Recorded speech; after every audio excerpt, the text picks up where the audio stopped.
앞으로 150년 이내에 지구의 절반이 물에 잠긴다. 이렇게 말을 하면 0.9% 통찰력 있는 인간들이 그래 큰일 난다. 같이 이 산업을 키워나가고 빨리 대비를 하자. 이렇게 0.9%는 잽싸게 움직이는데 99%의 잉여인간들은 내가 죽고 난 다음이네 뭐.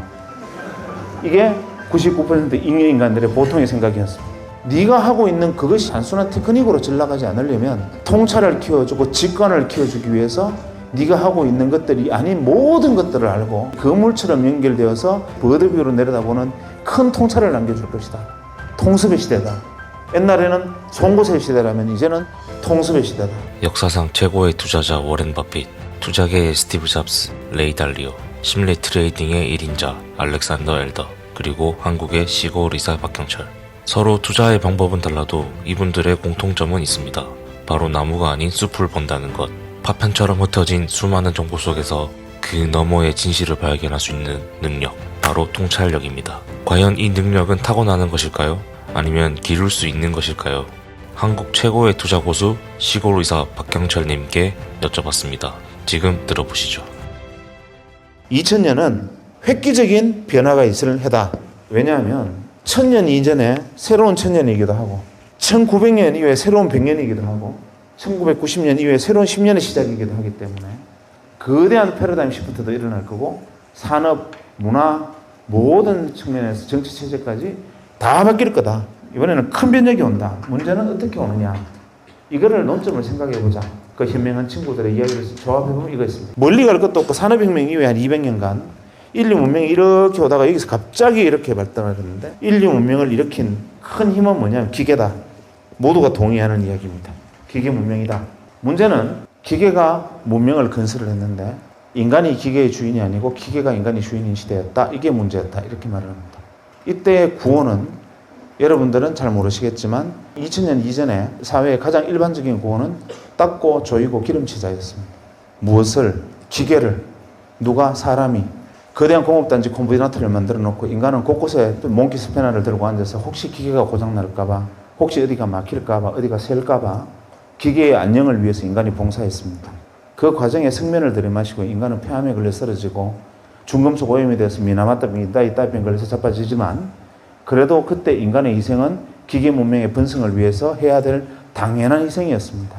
지금 여러분의 어머니 세대의 그때 꽃다운 청춘들은 청계천의 벌집 같은 공장에 앉아서 몸을 웅크리기도 힘든 작은 곳에서 재봉틀을 돌리면서 봉제 공장에서 일을 해야 됐고 그것을 못 견뎌서 밖에 나가서 기름을 끼얹고 분신을 해도 조국의 번영과 민족의 중흥을 위해서 나아가는 이 길에서 생긴 이탈자에 지나지 않았습니다.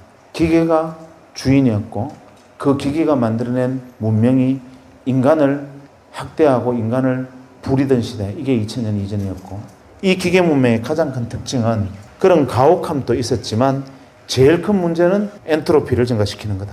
이게 가장 핵심적인 거라는 겁니다. 예를 들면 자연물을 기계 문명이 가공을 해서 이런 상품을 만듭니다. 예를 들면 저 땅속에 있는 원유 한 방울을 가지고 정제를 해서 이렇게 상품을 만들면 부가가치를 갖는 상품을 만들어내면 비싸집니다. 문제는 이놈이 가진 부가가치는 여기 쓰는 것인데 어느 날 안 나오면 조금 전까지만 해도 상품이었는데 안 나오는 순간 이건 쓰레기로 불립니다. 그리고 쓰레기가 되는 순간 원래 자연물의 상태로 되돌아가지 못한다. 즉 기계 문명의 특징은 비가역적이다.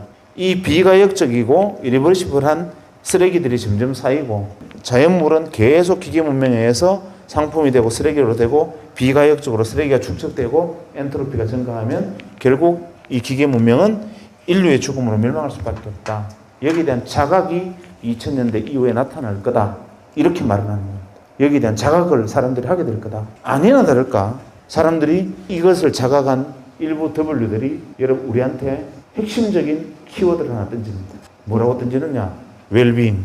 이게 W의 목소리인데 그걸 모릅니다. W가 웰빙 이러니까 99% 잉여인간들이 어떻게 생각하느냐면 웰빙 좋지. 고사리나물, 무나물에 밥 비벼 먹고 휘տն치도 마시고 해양 심청수 마시는 거야. 이렇게 생각하고 다운시프트하러 전부 내려갑니다. 이 사람들이 말하는 웰빙은 뭐냐? 웰빙, 잘 살자는 거죠. 뭐가? 기계가 아니라 사람이 잘 사는 시대.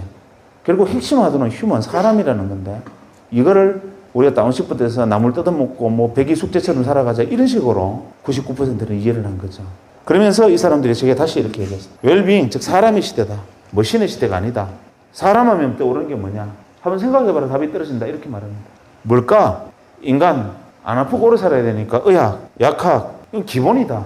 두 번째, 건강을 증진해야 되니까 헬스케어, 바이오 이것도 두 번째 떠오르는 생각이다. 세 번째, 인간을 즐겁게 하는 게 뭐가 있겠나? 지금까지 인간이 괴로웠지만 이제 인간을 즐겁고 싶을 거다. 레저, 엔터테인먼트 이런 게 세 번째 그룹이 될 거다. 또 뭐 있나? 엔트로피가 증가하는 것을 막아야 되고 이 비가역적 생산물이 생기는 것도 막아야 되고 그 다음에 이것들을 증가하는 걸 막으려면 화석연료 사용을 줄여야 되니까 대체 에너지 같은 것도 나타날 거다. 에너지가 문제가 될 거다. 다섯 번째, 이미 늘어난 쓰레기를 어떻게든지 줄여야 되고 엔트로피를 낮춰야 되고 어떻게든지 만들어야 되니까 해야 될 건 뭐겠네요. 환경, 에코 이런 게 될 거다. 일곱 번째, 기계를 사용하지 않고 부가가치를 만들어내는 방법, 사람 머리에서 부가가치를 만들어내는 지식산업이 있을 거다. 최소한 이 정도가 2000년대에 새로운 더블일 거다라고 저한테 이렇게 그 사람들이 이야기를 들려줬습니다. 지금으로부터 한 7, 8년 전에.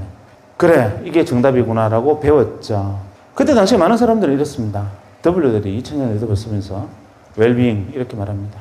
앞으로 150년 이내에 지구의 절반이 물에 잠긴다. 이렇게 말을 하면 0.9% 통찰력 있는 인간들이 그래, 큰일 난다. 그 해법을 가진 W들이 누구냐? 빨리 찾아내서 같이 이 산업을 키워나가고 빨리 대비를 하자. 이렇게 0.9%는 잽싸게 움직이는데 99%의 잉여인간들은 150년 이후에 지구의 절반이 물에 잠긴단 말이지. 내가 죽고 난 다음이네 뭐. 이게 99% 잉여인간들의 보통의 생각이었습니다. 정답은 저로서는 굉장히 쉬운 선택이었습니다. 저는 의사니까 의학학 분야에 저절로 들어가 있었고 제가 잘할 수 있는 거는 헬스케어 바이오 쪽이니까 그래서 그때 2001년도에 2000년 말에 생긴 작은 성취를 이 바이오 산업에 뛰어드는데 사용을 했고 그때 제가 시작한 이 유전자 진단 사업이 이제 한 6년 만에 자리를 잡아서 내년에 코스닥에 상장을 하게 될 겁니다. 요게 이제 바이오까지였고 그 다음에 대체 에너지나 뭐 에코 이 부분은 제 전공이 아니니까 그만두자. 마지막 지식산업 이거는 해볼 만하다. 이 지식산업은 주로 어떤 게 지식이 있을까? 예를 들면 여러분들 중에 서울에 광화문에 파이낸스 센터를 한번 가보세요. 기회가 있으면. 가보면 지하에 가서 그냥 그 뭐 똠양꿍 이런 거 먹으러 가지 말고 위에 가보면 입주업체 명단을 한번 보세요. 위에 보면은 뭐 스탠다드 채터드, 커스타디부도 거기 들어와 있고 도이치뱅크 들어와 있고 김현장 법률사무소 광화문 사무소도 들어와 있고 그다음 맥킨지 컨설턴트도 들어와 있고 거기 쭉 들어와 있습니다. 저는 가끔 갈 때마다 그 생각을 합니다. 현대자동차 울산 공장에 거대한 공장을 만들고 수만 명의 근로자들이 일을 하고 엄청난 화석에너지를 소모하면서 엔트로피를 증가시키는 사업들하고 화석연료를 사용합니다. 그렇게 해서 하루에 벌어들이는 돈이 잘 나가면 한 10억, 재수 없으면 못 벌 때도 있습니다. 파이낸스 센터에서 광화문 파이낸스 센터 건물 하나에서 생기는 거래되는 부가가치의 크기는 현대자동차 울산 공장에서 생기는 부가가치보다 10배는 넘습니다. 아니 어쩜 100배쯤 될지 모릅니다.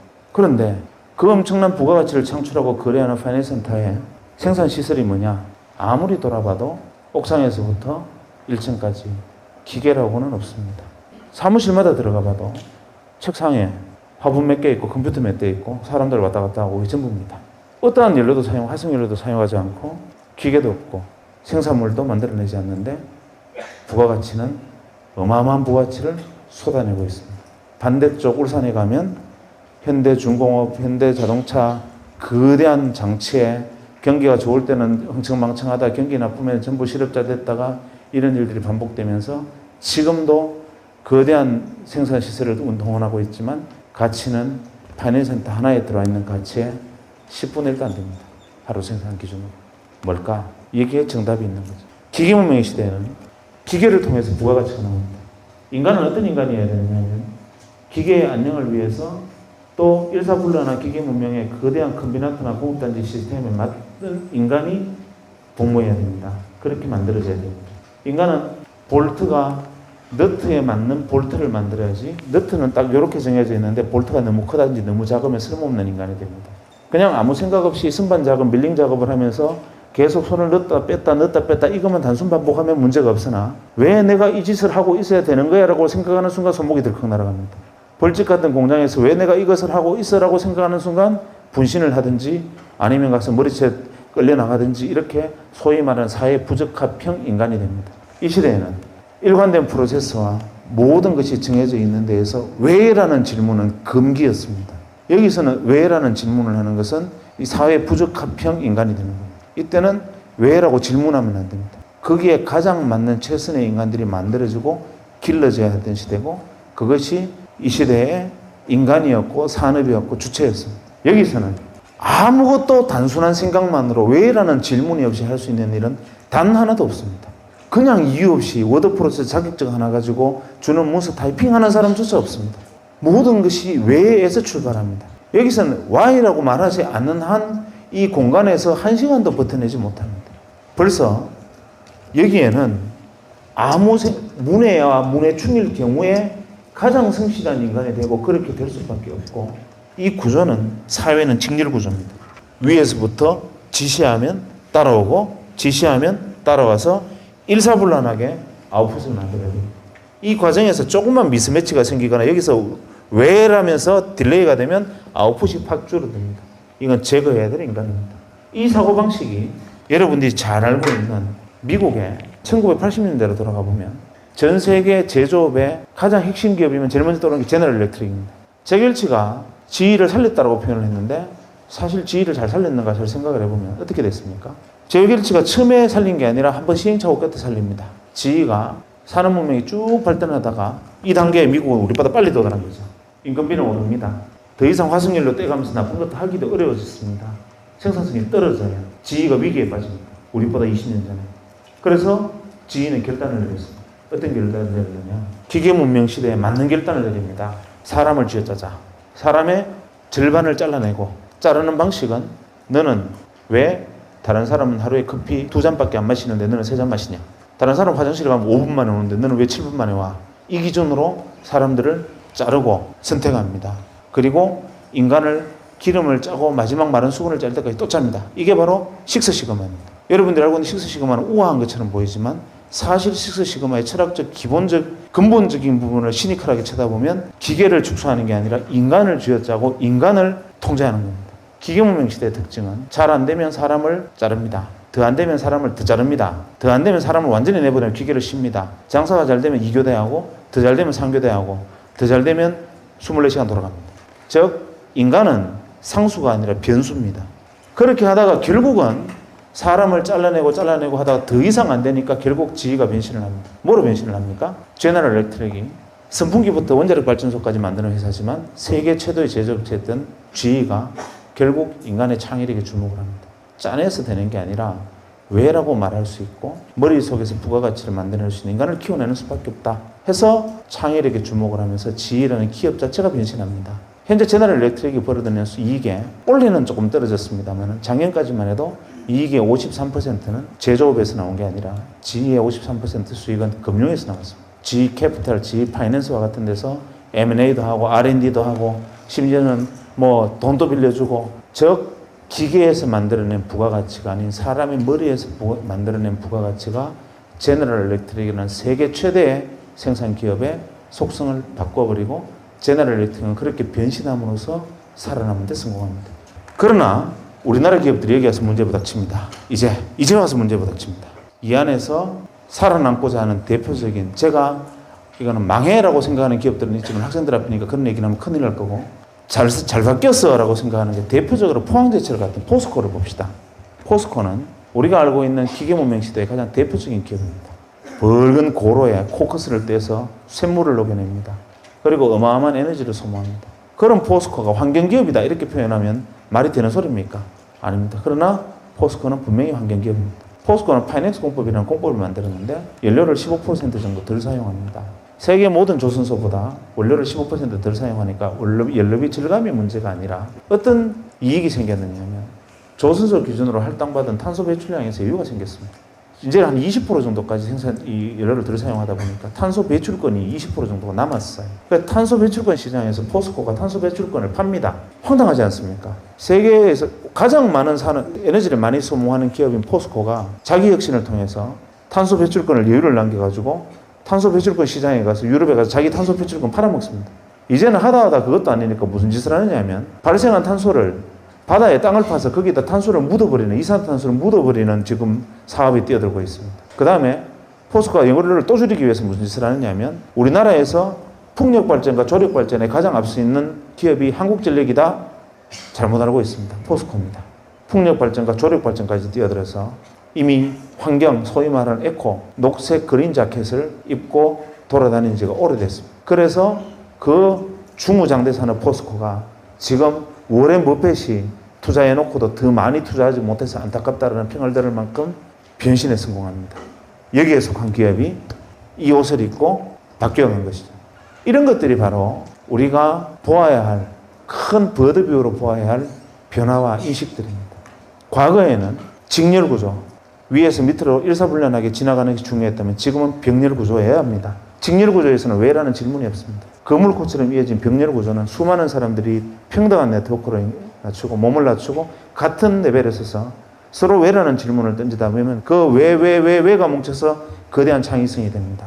직렬이 아닌 병렬, 수직이 아닌 수평, 이런 시대가 벌어지고 있는 거고, 그러다 보니 과거에는 나는 여기에 서거나 여기에 서거나 여기에 설 수밖에 없었지만 지금은 때에 따라서는 동일한 선상에 설 수 있고 때로는 CEO만큼 중요한 역할과 중요한 의문을 나도 던질 수 있는 사람이 되기도 합니다. 대신 나 한 사람이 그렇게 잘나서 나 없다고 세상이 잘 돌아가는 세상도 아닌 게 됐고, 그래서 이런 시대를 가르쳐서 우리는 웹 2.0의 시대라고 부르기 시작했습니다. 이것도 99%의 마인드로 보면 웹 2.0의 시대 좋지, 뭐 메타 검색, RSS 같은 게 대표적인 것이지, 위키피디아 봐, 수많은 사람들이 뭐 의견을 올리니까 뭐 브리테니카를 뛰어넘는 지식이 생기잖아 라는 것이 상투적인 99%의 생각이라면, 진짜 웹 2.0 1%의 생각은 무엇이냐면, 사람들이 병렬로 이어졌을 때 그 병렬의 거물코 사이에서 일어나는 수많은 왜라는 창의력들, 그 생각들이 뭉쳤을 때 그야말로 개별지성이 아닌 집단지성의 승리가 오는 시대가 바로 이 시대다라는 것을 생각하면 여러분들이 지향해야 될 바는 너무나 뚜렷하게 앞에 던져져 있습니다. 피터 드러커는, 현대경영의 아버지 피터 드러커가 이런 무식한 말을 했습니다. 기계문명의 시대에 합당할 때 이런 말을 했죠. 세상에 가장 어리석은 인간은 자기가 잘하는 것을, 제일 잘하는 것을 더 잘하려고 그러지 않고 잘 못하는 것을 잘하려고 노력하는 인간이 제일 무식한 인간이다. 그래서 현대경영학은 자기가 제일 잘하는 것을 더 잘하려고 노력해서 송곳처럼 뾰족한 사람이 돼야지 잘 못하는 것을 더 하려고 노력하는 것은 어리석은 일이다. 이건 피터 드러커 이야기입니다. 어느새 우리는 통습을 이야기합니다. 무슨 소리 하느냐? 네가 하고 있는 그것이 그냥 기술, 단순한 테크닉으로 잘 나가지 않으려면 그것에 통찰을 키워주고 직관을 키워주기 위해서 네가 하고 있는 것들이 아닌 모든 것들을 알고 그런 생각들이 그물처럼 연결되어서 네가 할 수 있는 일에 대해서 버드뷰로 내려다보는 큰 통찰을 남겨줄 것이다. 통습의 시대다. 옛날에는 송곳의 시대라면 이제는 통습의 시대다. 이렇게 말을 하고 있지 않습니까? 그러니까 여러분들은 지금 저보다 훨씬 많은 고민에 빠져 있어야 됩니다. 왜냐하면 이제 저는 40대 중반이니까 아니면 말고 그냥 뭐 유기물이면 됐대. 유기물도 좀 폼나는 유기물이니까 이제 됐잖아. 이렇게 해도 그만입니다.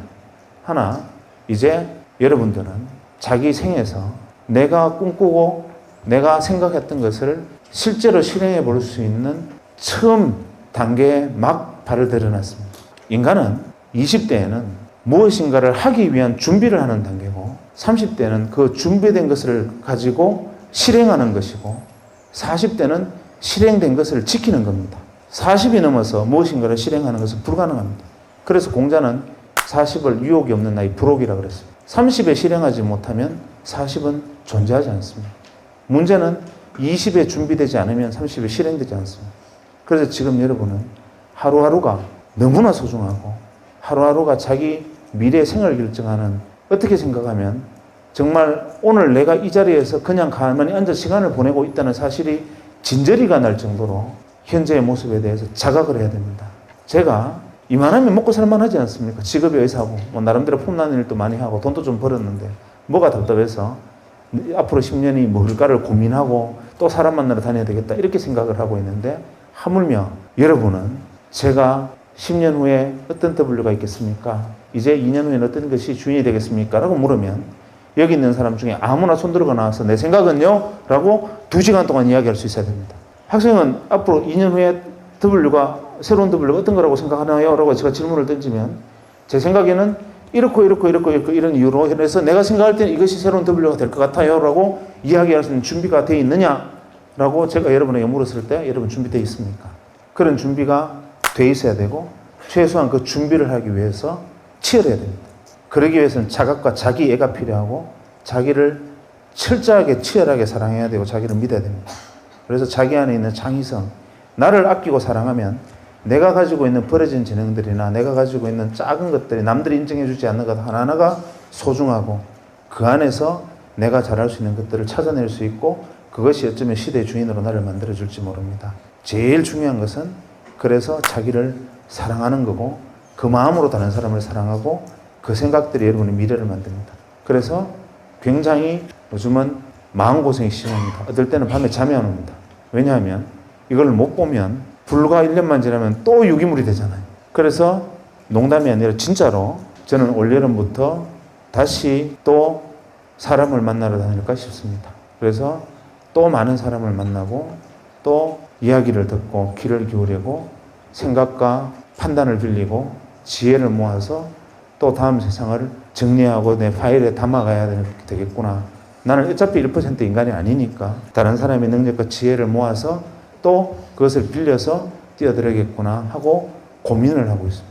지금 우리가 생각하는 이상의 다음 10년은 또 뭔가 튀어나올 거다. 이런 것들을 준비하기 위해서 내가 경험해보지 못한 세상들을 경험해야 되고 내가 몰랐던 세상들은 계속 뛰어들어야 돼. 두려워하지 말고. 내가 모르고 있던 것, 그 세상은 어떻게 돼? 난 그거 잘 몰라. 이러면 들어가 봐야 됩니다. 아니, 난 그거 모르는 거야. 이러지 말고. 그 중에서 나는 어떤 것에 그것을 취하고 어떤 것을 버려야 될지 선택하기 어려운데 그것을 선택하는 것이 바로 안목이고 직관입니다. 그러기 위해서 필요한 것은 다른 사람보다 좀 더 뛰어난 직관력을 가지는 것이고 다른 사람이 보지 못하는 것을 보는 건데 저는 이렇게 생각합니다. 여러분들에게 항상 공부하고 싶은 것이 무엇이냐면 당신이 무엇을 전공했든 간에 무엇을 하는 사람이든 간에 만약에 당신이 직관이나 통찰에 관심이 있다면 제일 먼저 당신이 접해야 되는 것은 예술이다. 왜 그러냐면 국립현대미술관에 가보면요. 그 3층에 가면 재밌는 그림이 있습니다.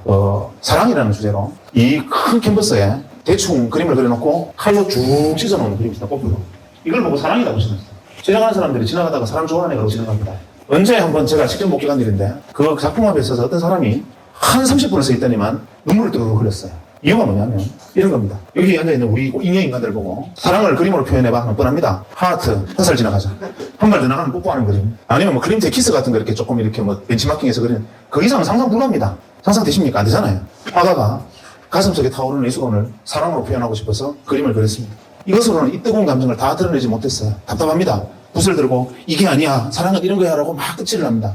우리 눈으로 보면 황칠입니다. 그래놓고 난 다음에도 화가는 자기가 가슴 속에 있는 뜨거움을 다 표현하지 못했기 때문에 칼로 캔버스를 그어버립니다. 그리고서야 그 사랑이라는 감정에서 영감에서 화가는 해방되고 작품으로 등장해서 그려놓습니다. 하루에 10,000명이 지나가는 미술관에 9,999명이 황칠이네 이거 미친놈이 그랬구나 하고 지나가는데 한 사람은 그 앞에서 그림을 멈추고 부르르 떨면서 그 화가가 사랑이라는 감정 속에서 느꼈던 뜨거운 영감을 교감합니다. 예를 들면 여기 있는 우리 모두가 공짜 영화를 한 편 보면 재밌게 다 봅니다. 왜냐하면 우리가 영화가 재미없다라고 말하는 것은 돈 내고 찾아갔던 데 비해서 크게 재미가 없다지. 그래도 애써 만든 영화가 그냥 볼 때마다 짜증나는 영화 드물지요. 그래서 우리 영화를 보면 재밌습니다. 이유는 이야기하지요. 음악 들려주지요. 배경 보여주지요. 시청 각오로 나는 입만 벌리고 있으면 다 떠먹여줍니다. 무엇을 상상할 여지가 전혀 없습니다. 상상도 하기 전에 지가 먼저 튀어나와서 깜짝깜짝 놀라게 합니다. 그래서 영화를 보면 편합니다. 아무나 재밌습니다. 그런데 같은 주제의 공연을 영화에서 연극으로 바꿔버리면 이 안에 3분의 1은 잡니다. 왜냐하면 배경이 사라지고 정해진 고정된 배경 안에서 두 사람의 대화와 몸짓만으로 효과가 사라진 상태에서 이야기를 하면 우리는 어느새 그것을 받아들이고 영감을 이해하고 받아들이는데 나는 저해감을 느끼는 겁니다. 그것까지는 또 괜찮습니다. 사랑이라는 주제로 연극에서 다시 발레로 가면 이 중에서 2명 빼고 다 잡니다. 왜냐하면 사랑을 표현하는데 말 한마디 없이 갑자기 둘이 막 이렇게 나와서 한 바퀴 빙그러 돌고 픽 쓰러져 버리는 겁니다. 그리고 사랑이라는 거야. 이해가 안 되죠. 왜냐하면 우리는 생략에 익숙지 못하고 풍부하게 들려주는 것에만 익숙해져 있어요. 단순하게 말해서 요즘 여러분들이 애정을 표현하는 방식도 그래요. 이벤트 한다고 사장을 고백하면서 식당에 술 하나 빌려가지고 애들 별로 막 올라와서 사랑해 글씨 막 올라오잖아요. 그 이벤트의 크기만큼 사실 당신을 사랑하지 않는다는 말입니다. 무슨 말이냐면 내가 눈빛으로, 내가 느낌으로, 내가 당신과 같이 내지는 교감으로 그 사랑의 마음을 다 보여주지 못했기 때문에 보여주지 못한 것이 안타까워서 그야말로 생쇼를 하는 겁니다. 가식을 하는 거죠. 눈빛만 보아도 이 사람이 나를 사랑하는지 사랑하지 않는지 서치만 가도 지나가는 돌뿌리를 하나 발로 차도 그냥 돌을 차고 지나가는 사람과 그 밑에 있는 개미들이 평화가 깨질 것이라고 믿는 사람들 이렇게 생각하는 것이 다르고 영감과 다르고 탁포착이 틀리고 감각이 틀립니다. 그래서 여러분들이 살아있는 오감과 육감을 다 깨워야 되고 지금 여러분들이 의자에 앉아있으면서 엉덩이가 의자에 눌려가지고 엉덩이가 무거운 느낌을 제 말을 들으면서 느끼지요. 왠지 갑자기 엉덩이 압박감이 오지 않습니까? 그런데 우리는 어느새 이런 것들을 잃어버리고 삽니다. 그냥 시청, 귀만 귀, 눈만 눈 쉽게 보여주는 것들 보면서 나머지 감각도 잊어버려 사는데 온몸의 감각이 시퍼렇게 살아있어야 됩니다. 길을 걸으면서 발바닥에 전해지는 느낌 우리가 길을 가면 생각하면서 지나가면 무슨 길을 지났는지도 내가 모르고 지나가면 쳐다보면서 무슨 생각을 했는지 모르고 이런 것이 아니라 오감이 생생하게 살아있고 다른 사람이 보지 못하는 것을 느끼고 생략되고 절제된 그 안에서 그것을 파악할 수 있는 눈을 가진 사람들은 결국 99개의 껍데기 중에서 진짜 한 개의 알곡을 찾아낼 수 있는 통찰을 거기서 키웁니다. 그래서 중요한 것은 무엇이냐면 오히려 예술과 문화, 사회에 관심을 가지고 철학에 집중하고 관심을 가져야 됩니다. 그런 것들이 여러분을 사유하게 하고 그래서 여러분들의 생각을 하나로 모아주고 통습하게 합니다. 그래야 다른 사람보다 앞섭니다. 여러분들이 학문에서 전공하고 열심히 하는 것은 에브리바디가 다 하는 겁니다. 그러나 그들을 앞서기 위해서 내가 더 필요한 것은 뭐냐면 통찰입니다. 통찰은 오감이 혹은 육감이 살아있음으로서만 느낄 수 있어요. 그기 위한 노력과 준비가 필요하고 그랬을 때 그것이 바로 여러분의 목이 될 겁니다. 여러분 한 사람 한 사람이 우주고 여러분의 창의성을 어떤 식으로 키워나가느냐에 따라서 여러분의 시대의 주인이 될 수도 있고 잉여인간이 될 수도 있습니다. 선택은 여러분에게 있습니다. 새 시대는 한 분야의 스페셜리스트가 아닌 통찰력 있는 제너럴리스트를 요구하고 있습니다. 도태되지 않고 시대적 흐름에 탑승하려면 전체를 통찰할 수 있는 통섭형 인간 모델이 되어야 합니다. 앞으로 전문가 포지션은 상당 부분 인공지능과 로봇이 대체할 것입니다. 그러나 의사결정만큼은 인간이 할 수밖에 없습니다. 따라서 새로운 시대가 요구하는 능력이 바로 통찰력과 통섭입니다. 투자를 잘하기 위해서 통찰력을 키우는 것이 아니라 통찰력을 키우다 보면은 자연스럽게 투자도 잘할 수 있게 되는 겁니다. 그렇다면 통찰력은 어떻게 키워야 할까요? 박형철 선생님처럼 직접 통찰을 체험하는 것이 가장 빠르게 통찰력을 키울 수 있는 방법입니다. 예술과 철학을 공부하며 통찰력 있는 사람들과의 대화를 통해 통찰을 체험하면 됩니다. 그 사람들은 어디서 만날 수 있냐고요? 서점에 가시면 인류 역사상 최고의 천재들의 통찰력을 무료로 마음껏 보실 수 있습니다. 체험을 통해 배우고 실행을 통해 갈고 닦으면 여러분은 머지않아 통찰력을 마음껏 활용하실 수 있습니다. 강연에서 계속 언급되는 W가 무엇인지 궁금하시죠? 잠시 후 추천 영상에서 궁금증을 해소할 수 있습니다. 통찰력을 키우고 실전에서 사용하는 방법에 대해서는 아주 자세하게 그리고 꾸준히 다룰 예정이니 기대해 주시고 구독과 좋아요, 알람 설정까지 해주시면 가장 빠르게 인사이트를 얻어가실 수 있습니다. 감사합니다.